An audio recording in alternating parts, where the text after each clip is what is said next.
Aujourd'hui, le marché crypto donne l'impression d'être calme en surface, mais en réalité, énormément de choses se passent en arrière-plan. On est dans une phase où les investisseurs hésitent, où les signaux se contredisent et où chaque nouvelle information peut faire basculer le marché dans un sens comme dans l'autre. C'est souvent dans ce genre de période que se construisent les prochains mouvements majeurs. Le Bitcoin d'abord reste au centre de toutes les attentions.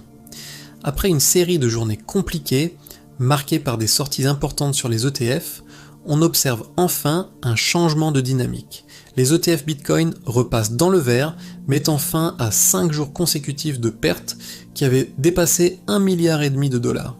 Ce n'est pas anodin. Ça montre que, malgré la volatilité et les craintes macroéconomiques, les acteurs institutionnels ne désertent pas le marché. Ils deviennent simplement plus sélectifs, plus patients et beaucoup plus stratégiques. En parallèle, certaines entreprises continuent de renforcer leur exposition au Bitcoin, parfois dans une relative discrétion. Steak and Shake annonce une nouvelle allocation de 5 millions de dollars en BTC pour sa trésorerie. Ce genre de décision est intéressant, parce qu'il ne s'agit pas d'un effet d'annonce, c'est une approche de long terme, qui s'inscrit dans une logique de protection contre l'inflation, de diversification et de confiance dans la rareté numérique. Ce sont souvent ces mouvements silencieux qui ont le plus d'impact sur la durée. Mais tout ça se fait dans un contexte macroéconomique particulièrement tendu. Plusieurs indicateurs suivis de près par Goldman Sachs montrent que les investisseurs prennent aujourd'hui des niveaux de risque comparables à ceux de 2021. En même temps, la Banque centrale européenne parle ouvertement d'une période de très forte incertitude et adopte une posture d'attente. Autrement dit, les banques centrales avancent avec prudence, tandis que les marchés tentent d'anticiper des décisions qui ne sont pas encore claires. Ce décalage crée une forme de nervosité permanente. Cette incertitude se reflète aussi dans les attentes autour de la Réserve fédérale américaine. Les prochaines prises de parole du président de la Fed sont scrutées de près, car elles pourraient influencer directement le dollar, les marchés actions et bien sûr le Bitcoin. On sait aujourd'hui que la crypto ne vit plus dans sa bulle.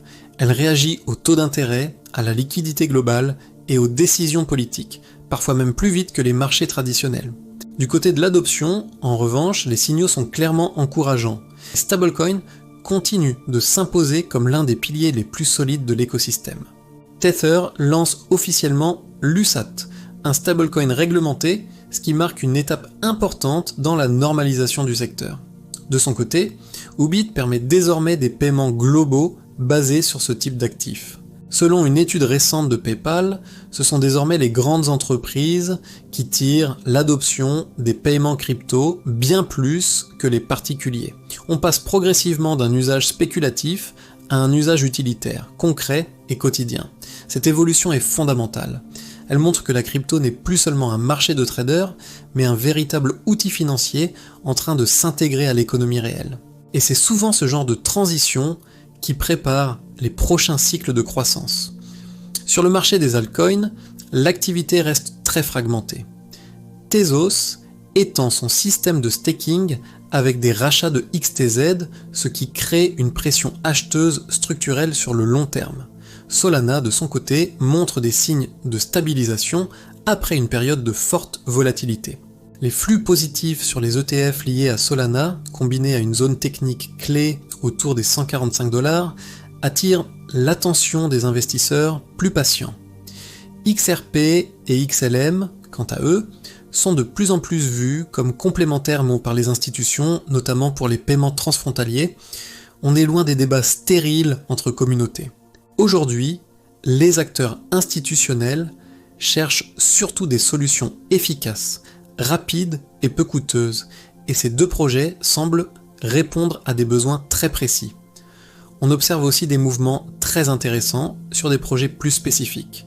SAIP enregistre une explosion des volumes après un rallye sur l'argent métal, ce qui montre à quel point certains actifs restent sensibles aux dynamiques macroéconomiques. Mesh devient une nouvelle licorne crypto, après une levée de fonds de 75 millions de $, preuve que le capital risque continue d'affluer vers des projets jugés solides malgré un climat global plus prudent.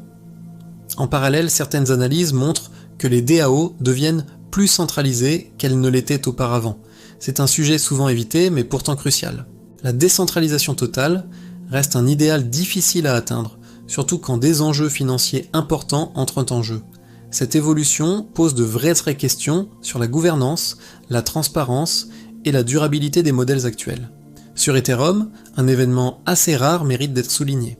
Vitalik Buterin reconnaît publiquement l'une de ses plus grandes erreurs de design depuis 2017. Ce genre de déclaration est loin d'être anodin. Ça montre une vraie maturité de l'écosystème Ethereum capable de se remettre en question.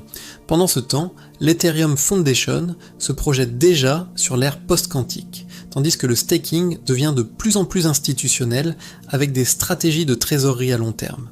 Enfin, plusieurs éléments clés sont à surveiller dans les jours et semaines à venir. Les déblocages massifs d'altcoins, prévus fin janvier et début février, pourraient créer de la volatilité. Les décisions de la Fed et des banques centrales continueront d'influencer les flux de capitaux. Et bien sûr, l'évolution des entrées et sorties sur les ETF Bitcoin et Ethereum restera l'un des indicateurs les plus fiables du sentiment institutionnel.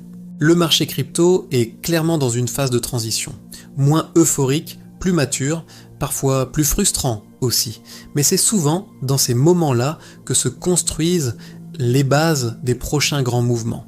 Ceux qui réussissent aujourd'hui ne sont pas forcément ceux qui cherchent le prochain pump, mais ceux qui prennent le temps de comprendre les dynamiques profondes, l'adoption réelle et la direction globale de l'écosystème.